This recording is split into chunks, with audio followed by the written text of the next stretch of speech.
Hi there, Linda Artisani from the Accountants LawLab. Are you a bookkeeper that's interested in venturing into the world of advisory services but don't know where to start? Don't worry, we've got you covered.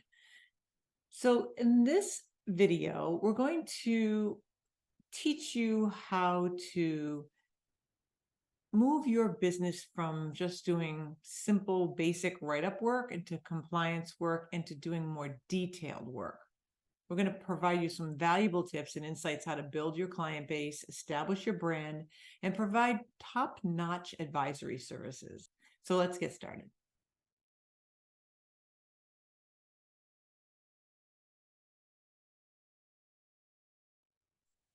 Step one is really going to be identify your niche or your target audience. And that could be, truly it could be anything, but in our case, it's working with attorneys and law firms. So we've identified that our target customer is an attorney. So you really want to start to think if you're going to, before you actually launch an advisory service, and there's plenty of other industries out there that you can do. You could do e-commerce, nonprofits, the list goes on and on. You want to identify who is your client base. Who are you reaching out to? Who are you trying to connect with? It's really crucial to identify your niche and target audience. This step is going to help you focus on your marketing efforts and tailor your services to meet specific needs of your clients. I want you to consider your expertise as you're starting to delve down this road of specialty.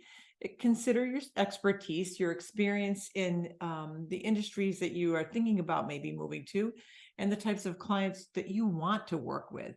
So in making this big decision on who is going to be your client, I want you to start to think about who do you like working with. You can do that simply by taking your client list out of QuickBooks and then dropping it into a spreadsheet and just kind of set it up to sort by client type. You can set up client types inside of QuickBooks so you'll have that data when you push it out. And then just use a simple system, 1 through 5. And I like to say it's the best way to describe who's a 1 and who's a 5 is the phone rings and a client that you think is number 1, you pick up the phone and talk to them, about their family, their kids are graduating or whatever. And number 5 is like, oh God, I don't want to talk to them now. Send it to voicemail. So that's the best way to go through the list. So you want to do your market research in that way to understand the demand of the services, identify any gaps in that you could actually fit in a market that, when it comes to working with attorneys, there's definitely a niche for it because we can fill that space of where it lacks. So there's bookkeepers out there that can do work with all types of industries, but it's so highly beneficial if you hire a legal bookkeeper. You're going to get someone that knows the industry and knows all the ins and outs and all the quirkiness of working with law firm books.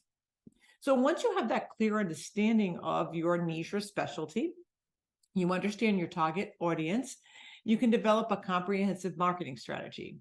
And you want to do that to reach out to potential clients. So it's good to know the client first, so you're able to narrowly focus on your client base. It's essential to showcase your expertise, really, and align your expertise with the needs of the client to provide solutions to their pain points. So when you're thinking about your marketing practice and what you're going to do with your marketing efforts, it's best to start to think about what, if you put yourself in the client's shoes, what are the issues that they run into? And our industry definitely is just like their trust is out of balance. And that's the gift that keeps on giving for us. It's something that we see over and over. Write about that. Write about how you fix it. And you're giving away information for free and you're telling somebody how to do it. But most of the time, these attorneys are so busy in our industry. They're very busy. Just like if you're working with doctors, same thing. They don't want to do this stuff. So they're so busy. They're like, wow, this girl really knows what she's talking about. So don't be afraid of giving away the information because they're actually going to be looking at you as like, she knows what she's talking about.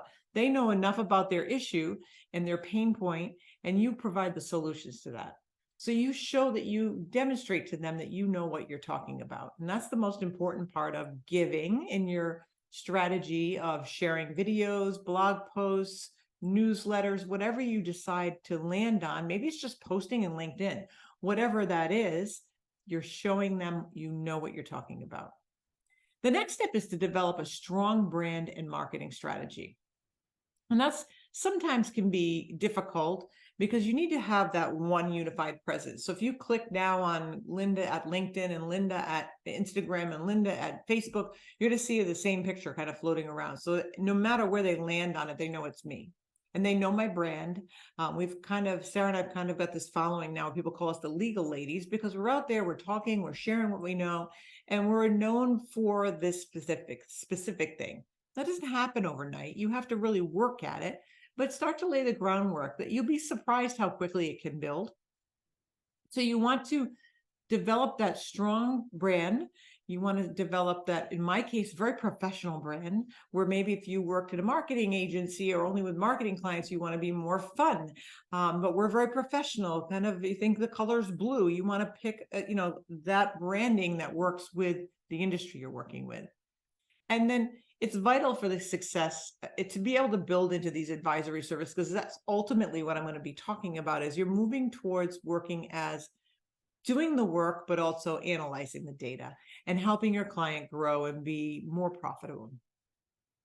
So your brand should always reflect your values, your expertise, and your unique selling proposition. Make yourself unique. I am unique compared to the very, very generic bookkeeper that can do anything. I stand out because I know what an advanced client cost is. I know how to balance a trust with my eyes closed. Those are the things.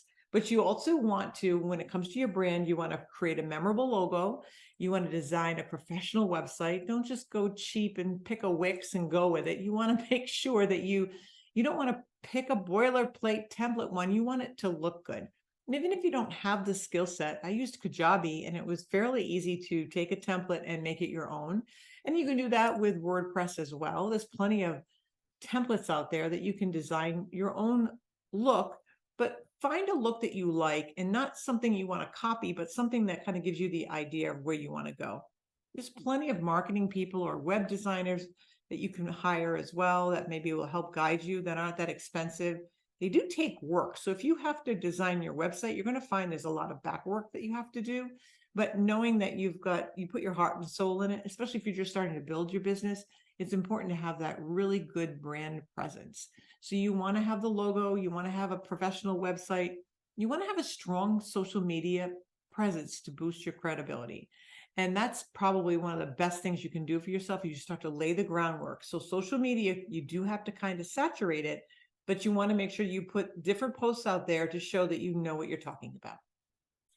My next step is to craft a robust marketing strategy that includes content marketing. You can do email marketing. You can do networking events. I can go to CleoCon and show what I know there and talk and network with people. I could go speak at the Bar Association and tell them what I know and help them learn about their trust account. They graduated from law school and they didn't know about accounting. That's not their thing. They use words, they're not into numbers, but you can learn this stuff and you can teach them the basics, especially if they're just starting out. So sharing those valuable insights through blogs, through webinars, social posts, it's the way to go. And you can also leverage email campaigns and nurture those leads to stay engaged with your existing clients. So that's also important because you may want to get referrals, and referrals are a great way to build your base of your business. It's how Sarah built her business, was all referral based. So that's another way of the building blocks. The more you get your name out there, the more you shout it to the world. If you're on Facebook, let your family know, let your friends know. That's going to let them know your expertise.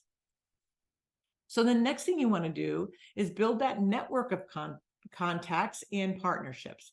So building that network of contacts and partnerships is essential for growth and the success of your advisory services in your business. So you want to connect to other professionals in the industry by attending those networking events, joining relevant associations. It could be as simple as going to the Chamber of Commerce meetings, something very simple. So these connections can lead to referrals and collaborations where you can collaborate with another business owner and build your business. So it's a lot of new business opportunities. And once you get these relationships, don't just say hi and bye and meet at a network and then not follow up. You want to nurture the relationships by staying in touch regularly. Consider partnering with complementary businesses And doing that as because the service that they provide, they'll be able to pass some to you. So we work with some really great insurance agents. They might want to be able to send us some clients. We work with various different bookkeepers and accountants. We want them to know we are specializing in law firms. A lot of bookkeepers don't want to touch it. They will say, hey, you should talk to Linda or talk to Sarah because they know legal accounting. They'll look at it going, I can't fix a trust back to 2015, but I know they can. But let them know that when you meet them, tell them some generic things about you so that they know that you have this expertise. Collaboration can expand your reach and create mutually beneficial relationships. And that's the game. That's the name of the game. The next step to building on this advisory business is you can offer valuable and unique services to differentiate yourself. So you want to stand out in that competitive advisory services industry because it is competitive, but you want to show that you can offer valuable and unique services. You can look at, we could say, Sarah and I could say, hey, we do all this special work on compensation because we know that compensation is a pain point of our client. They have this platform or plan in place, but they don't have a way to calculate it out of the books. And then we have a way of doing this specially to tie it back to the books. And that's very, very important. So if you have the special services that you can put in a box and tie with a bow, that's going to make you stand out, especially in a competitive advisory service industry with bookkeepers. Sometimes you get a lot of bookkeepers and accountants. They're really trying to compete for these services. They call them CFO or whatever they call them, but you want to be able to offer that to your clients as well. You get paid more for those services, so don't forget that piece of it. So if you specialize in a specific niche or industry and you establish yourself as an expert in the area, you focus on that market segment and you attract those clients that are looking for those specialized solutions. That is the key. And just know that the advisory service industry is ever evolving. And you have to stay up to date with the latest trends. Definitely stay up to date with the latest software and technology because it's a very rapid paced technology. Something that you find is that shiny new object today might be obsolete and you might be moving on to something better tomorrow. Attend those industry conferences. That's where you're going to find your clients sitting. Attend them, attend QuickBooks Connect. You want to attend things that you know there are going to be a lot of accountants at. Maybe you can collaborate with them, maybe some tax professionals there. And then that will help you gain insights on the new technologies and trends as well. If you engage with professionals in your own field, you're going to find that it's important to get those networking opportunities. Make sure you read all industry publications. My favorite's the Clio Trend Report. And stay on top of some blogs. There's a lot of great blogs out there. Thomson Reuters, is, in our case, is really a good one. And stay on top of the newest developments. Know what you can help your client. If we don't live in some of the software that they use, but if you know the name of the software that helps them do research, you're going to help your client in a way that they're not even expecting. And that's the best way to surprise them, that lets them know that you have elevated your practice above and beyond just being a bookkeeper. So I hope this is helpful. I hope this helps you really engage and improve your services to accelerate your practice. If you want to learn more about all of these steps, please join us in the Accountants LawLab Mastermind group. We're just a click away and it's attached. There's a link attached to this article. And on that note, I'd love to have you reach out and meet us in our Facebook group as well. And on that note, we'll see you all in the next video. Bye now.